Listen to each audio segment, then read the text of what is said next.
it is now the presence of God manifested in material. So God may want to manifest himself using materials in a person's life. Am I talking to you? Wait, am I speaking with somebody here? Okay, let's just give this example. A man is a billionaire. He marries a poor woman. Do you understand? And the poor woman, what will happen to her? Will she remain poor? Now she's going back home with 10 cars. Mercedes-Benz, Rolls-Royce, Aston Martin, and now she's arriving home. Now wait a minute. Will the parents say, well done, hey my daughter, you have been working so hard? Will they say that? They will know that this is the man behind. Whatever the glory this woman has, it is on her because of her man. I'm talking to somebody here. So if we are talking about doxa, it is what God deposits on a person to show off.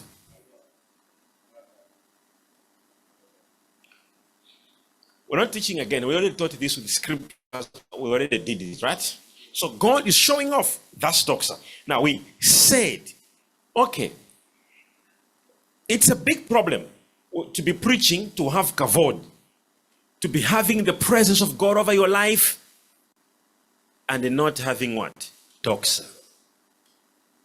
It is dangerous to only have doxa and not have kavod.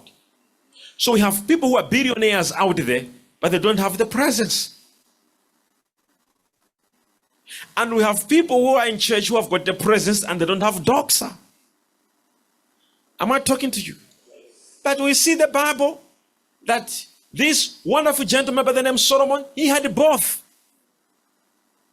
The Bible says when he was offering a sacrifice, the presence filled the temple.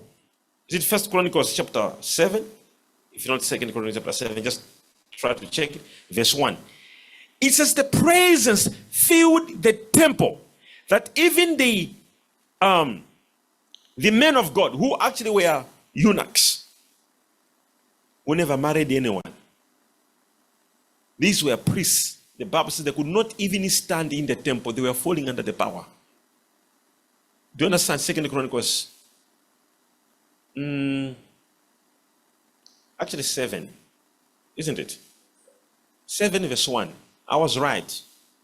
It says what? It says, when Solomon had finished praying, fire came down from heaven. That's Shekinah. So Shekinah comes, fire comes, consume the burnt offering and the sacrifice, and the glory of the Lord filled the temple. What is that now? What fills up a temple? That's kavod. Fire is what you're able to see. Shekinah.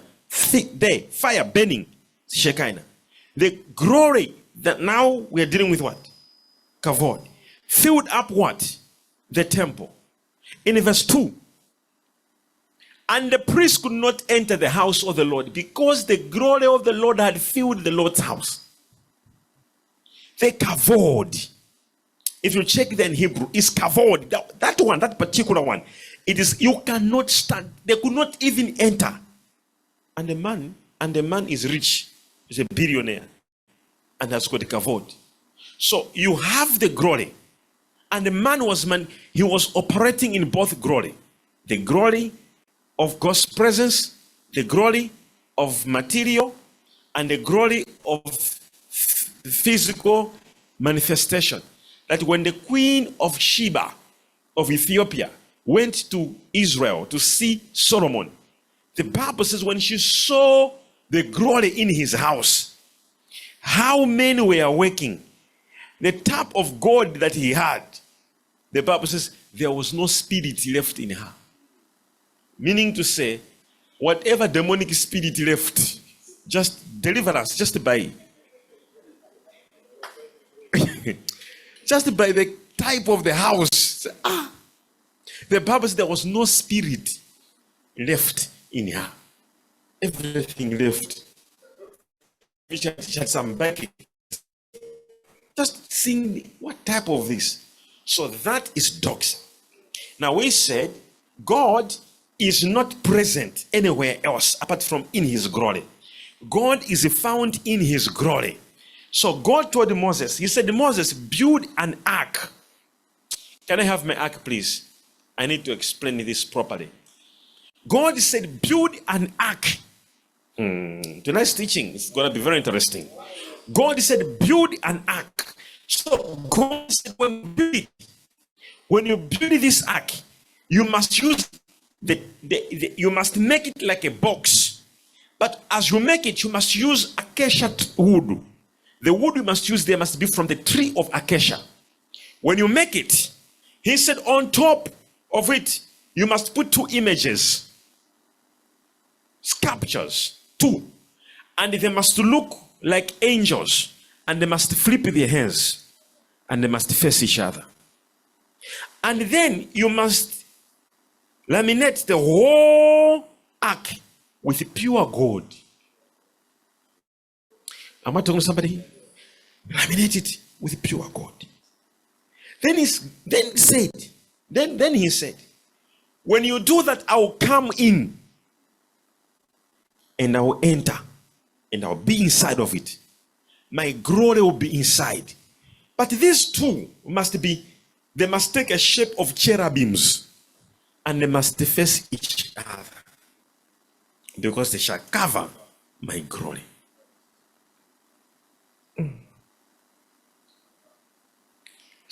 It's a very interesting thing.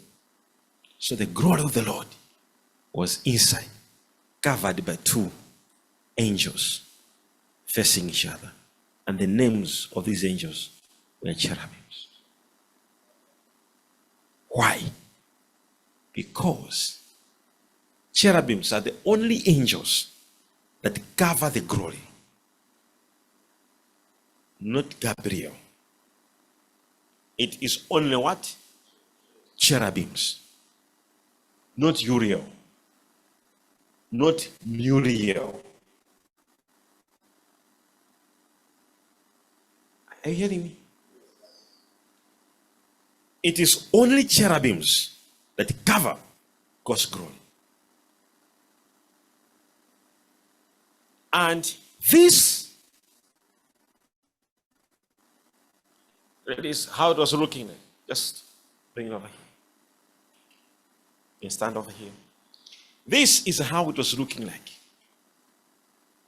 So, the Ark of the Covenant. Just come over here like this, yeah? Thank you.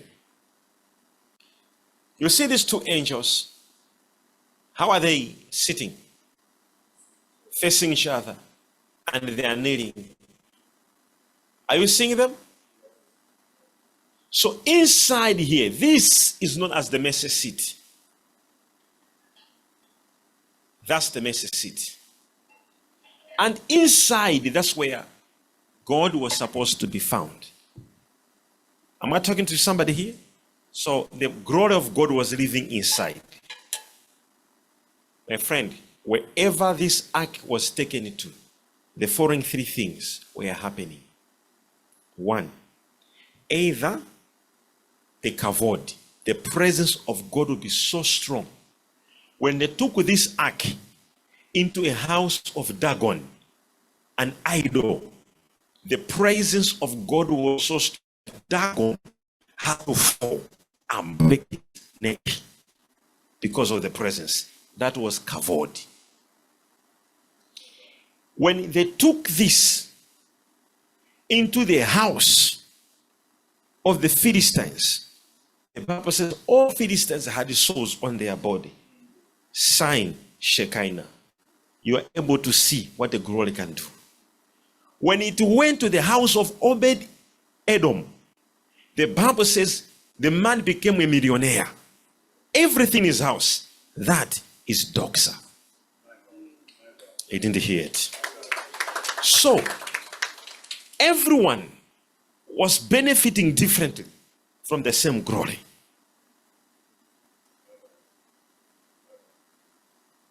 Am I talking to you? However, okay, just leave it over here.